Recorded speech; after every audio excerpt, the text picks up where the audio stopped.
Until now, the transformations that we've been working with have taken us from, for example, R3 to R5, or R2 to R3, or even from R7 down to R2.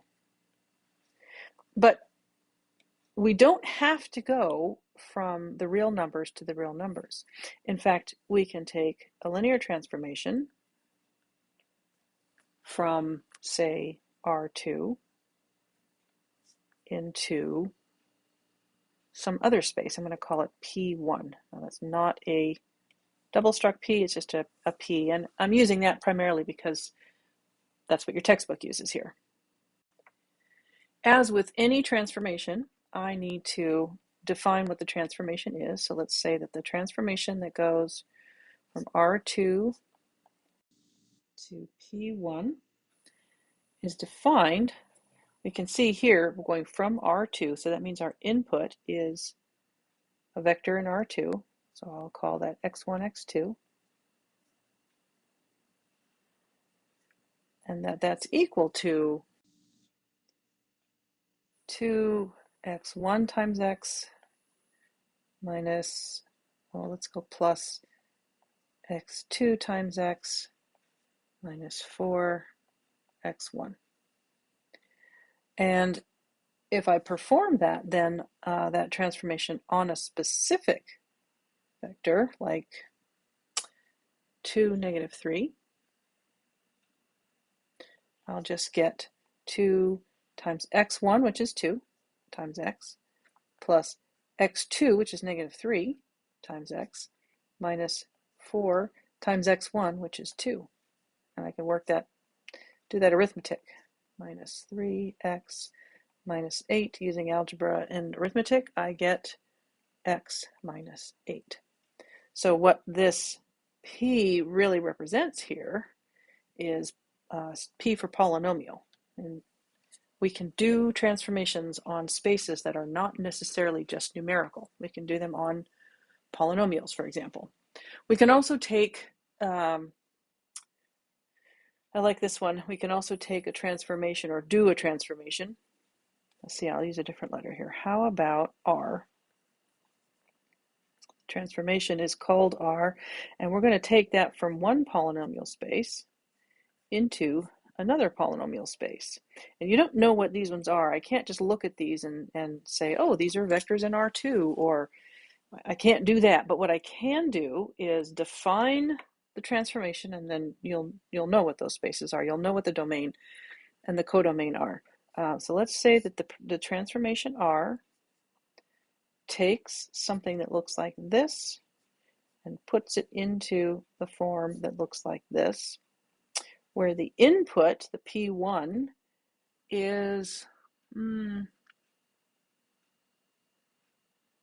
let's just call it any polynomial. This is actually the same example as in your textbook. And what we're going to do to that, remember up here, what we put into our transformation is this vector. And what we do to that vector is multiply by the first component by 2 and then by x, multiply the second component by x, multiply the first component by -4, and add these together, right? So this is the rule here. This is what we're doing to the things that we input. So what I'm going to do here is say that what we do to our input, which is p of x, is take its derivative.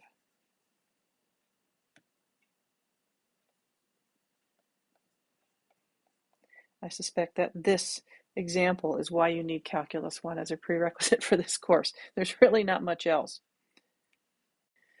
Okay, so for example, the transformation of R onto 3x squared minus 6x plus 10 would be 6x minus 6. This transformation takes something that looks like this and does this thing to it, resulting in something else. So up here, we went from the real numbers in 2 dimensions onto a polynomial. And here, in this one, we went from a polynomial to a different kind of polynomial. In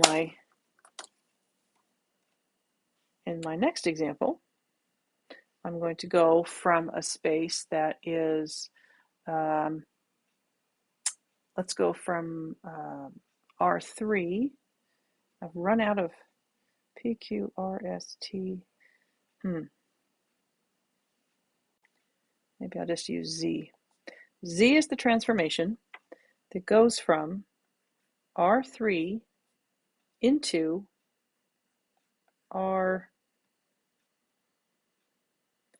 let's see, maybe 2 by 2, or 3 by 3, or 3 by 4. I don't know. I'm trying to make one that's slightly different from the example in your textbook. My input is going to look like a vector in R3, or a column matrix, right? My output is going to be a matrix, a 3 by 4 matrix. So let's see what that might look like. An example would be to take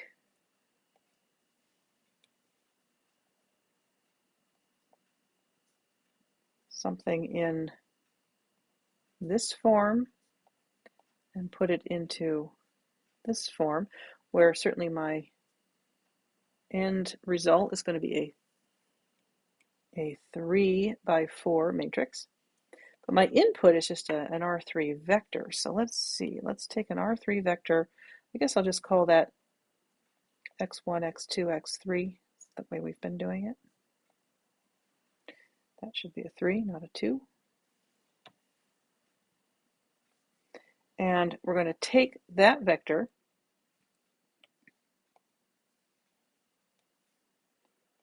do something to it, and specifically we're going to do things that cause it to turn into something like this over here. Let me give myself a little more space here.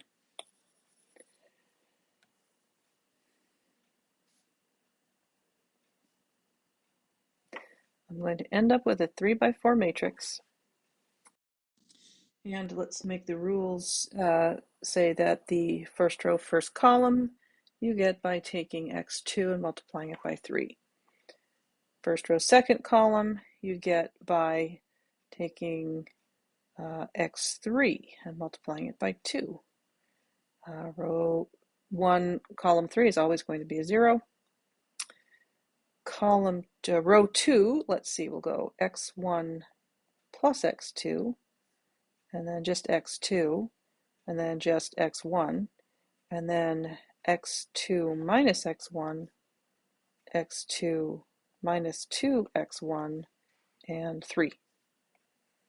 I don't want to have to always do a whole bunch of arithmetic. x1, 0, and x1. I'm erasing those just so I can line them up a little bit better. Okay, so there are my rules. There's the transformation.